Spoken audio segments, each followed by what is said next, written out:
namanya pre-production. Jadi 1, 2, 3, 4, 5, 6 ini sampai 7 itu adalah kita sebut ini sebagai pre-production. Nah, kemudian yang dimaksud dengan produksi video itu ada di mana? Ada di 8, 9, dan 10. Storyboard itu dikenal sebagai gambar atau sketsa gambar yang disusun secara berurutan. Ini kalau kalian lihat kan seperti ini ya. Ada 1 sampai ke 5.1 ya. Yang dipergunakan sebagai perencanaan dalam proses pembuatan film dan video. Jadi ini merupakan storyboard nih, seperti ini.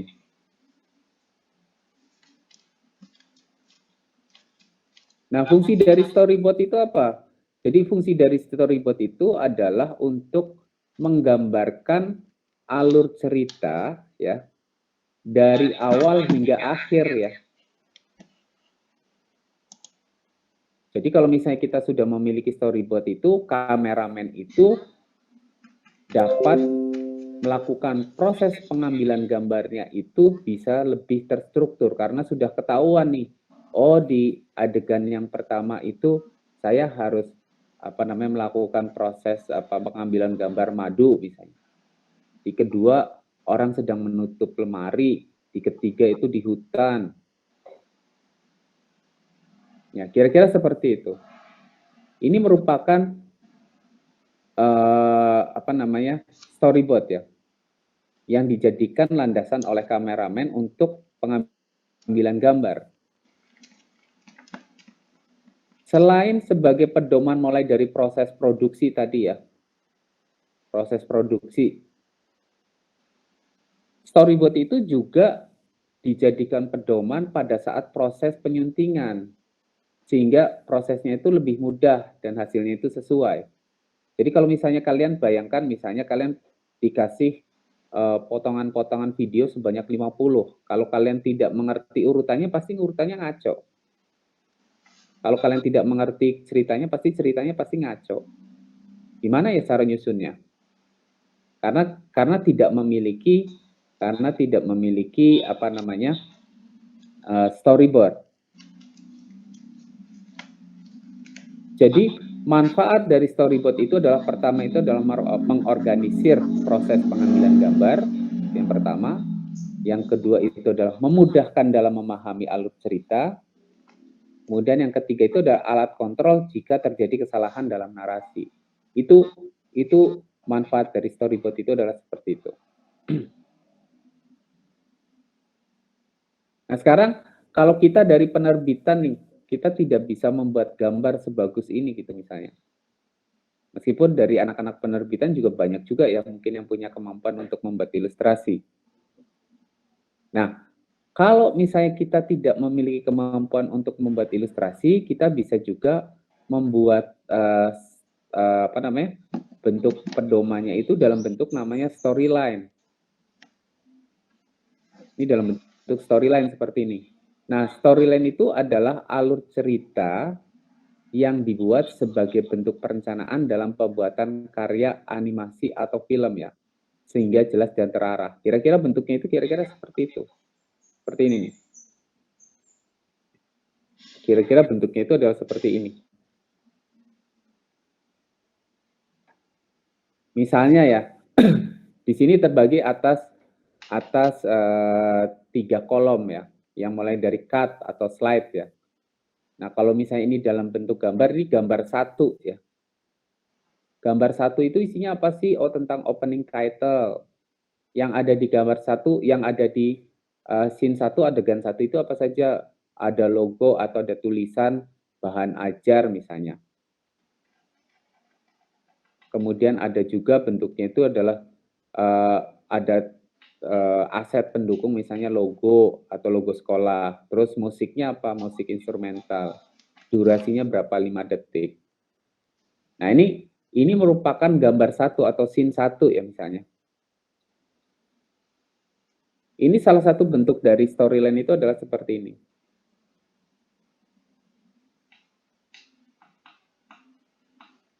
Kemudian ini bicara storyline ya. Sampai di sini ada yang mau ditanyakan? Tidak, Pak. Jadi untuk minggu depan kalian harus sudah bisa membuat storyline gitu ya. Dan video, jadi kalian nanti diminta itu untuk merencanakan sebuah video, tapi terlebih dahulu dengan membuat storyline terlebih dahulu. Jadi membuat video ya, membuat video nanti latihannya ya, membuat video, tapi kalian patokannya itu adalah berdasarkan storyline yang kalian buat sendiri. Paham sampai di sini? Pak, berarti untuk minggu depan ini yang storyline-nya dulu ya Pak, belum videonya. Oh belum. Storyline-nya dulu. Minggu depan storyline-nya dulu. Iya. Karena nanti akan Pak, ada, ya.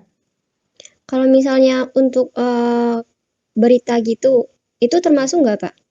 Berita.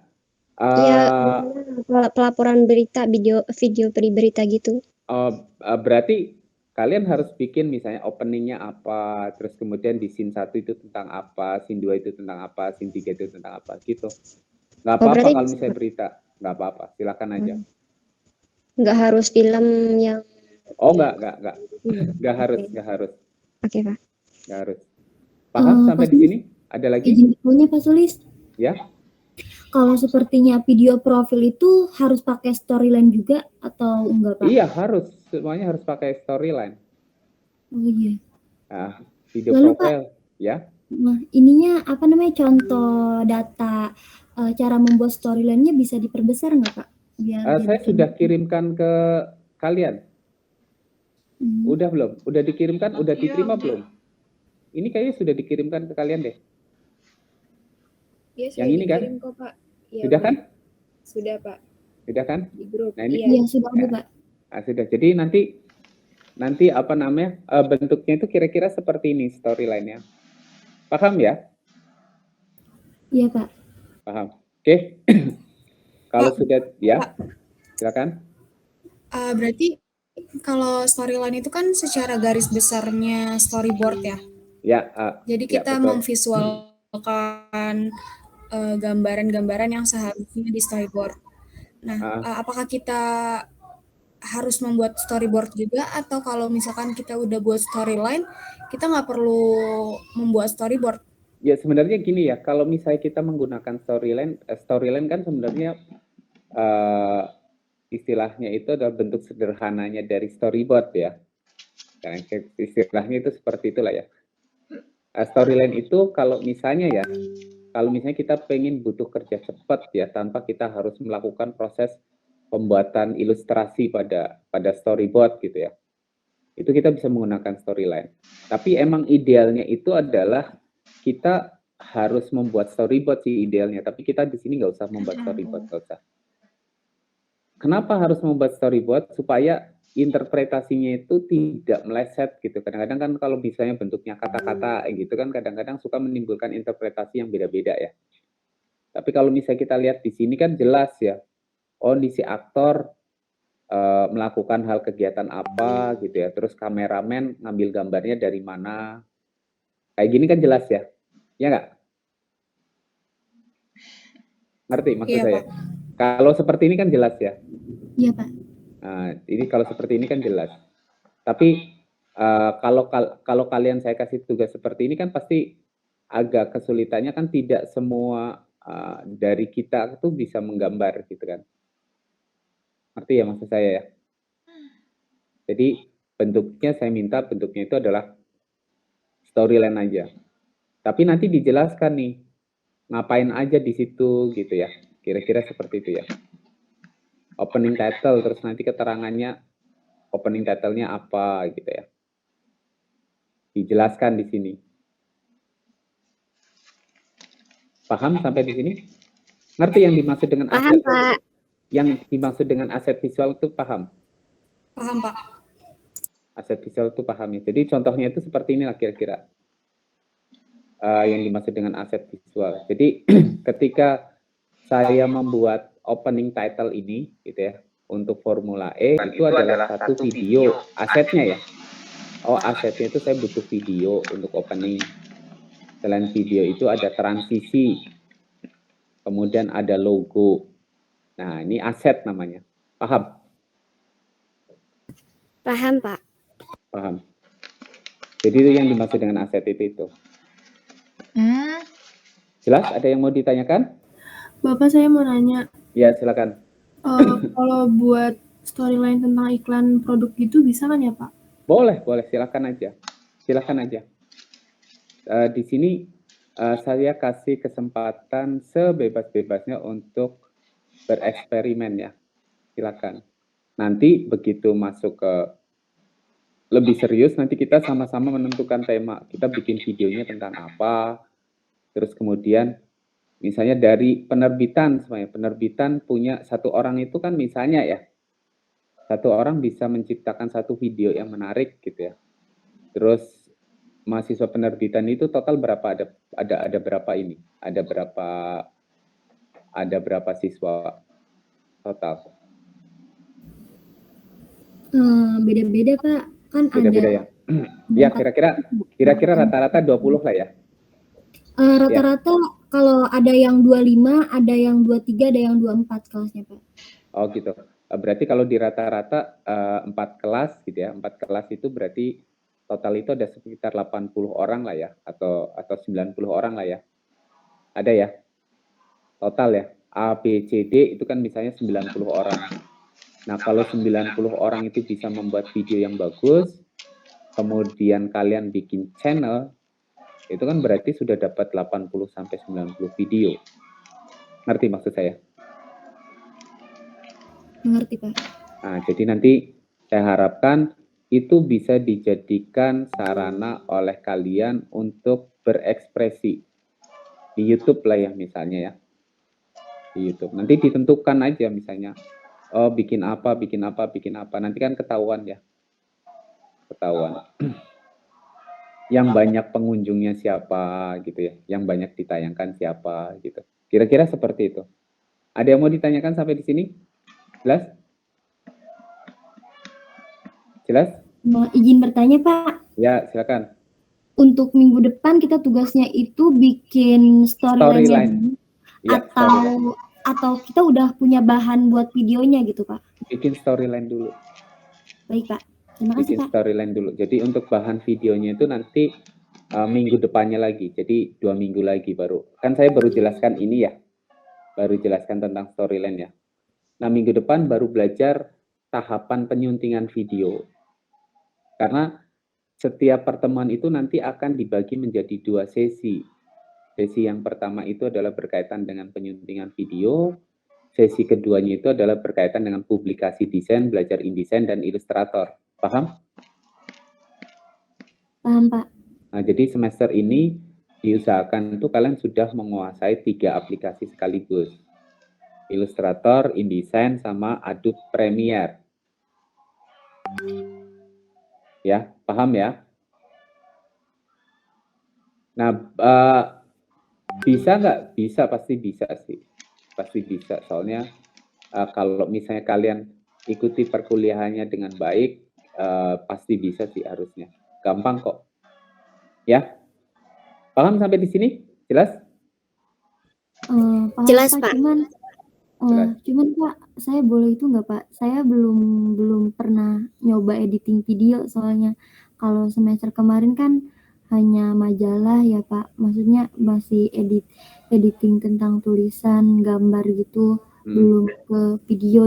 Jadi saya agak kurang paham kalau video, belum sama sekali soalnya.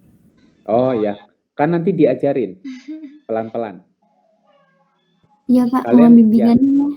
Ya, kan kalian masih ketemu saya semester depan ya, jadi pasti bisa sih, soalnya kan semester depan masih ketemu lagi dengan saya.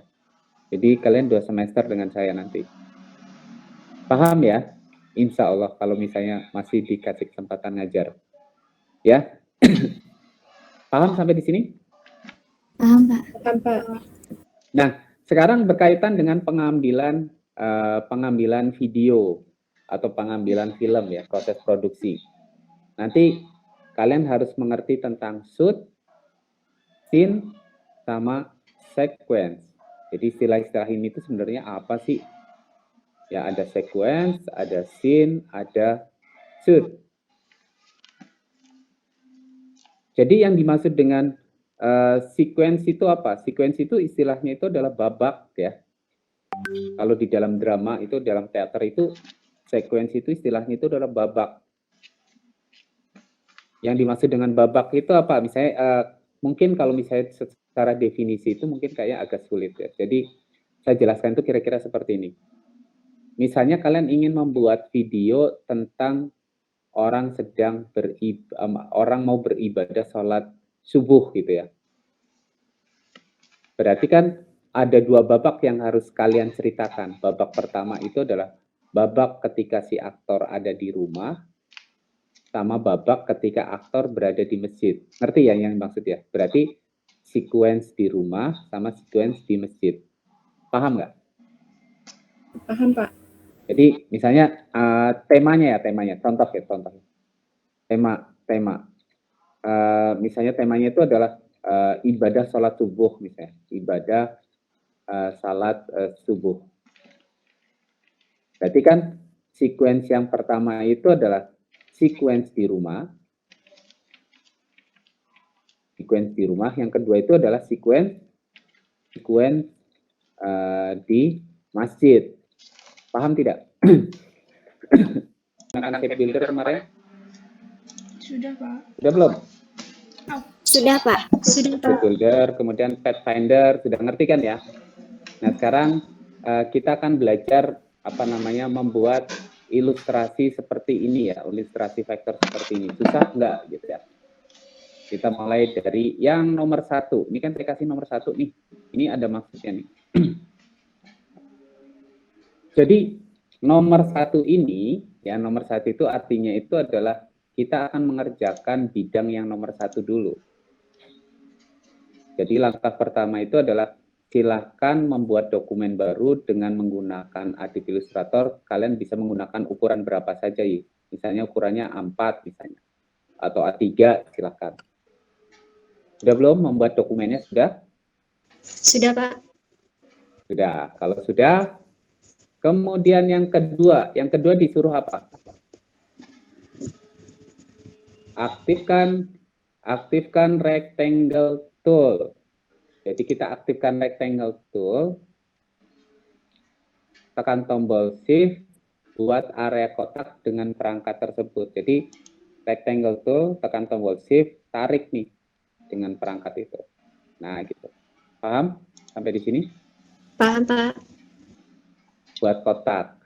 Kemudian isi kotak dengan warna biru dengan memanfaatkan swatches palette. Kita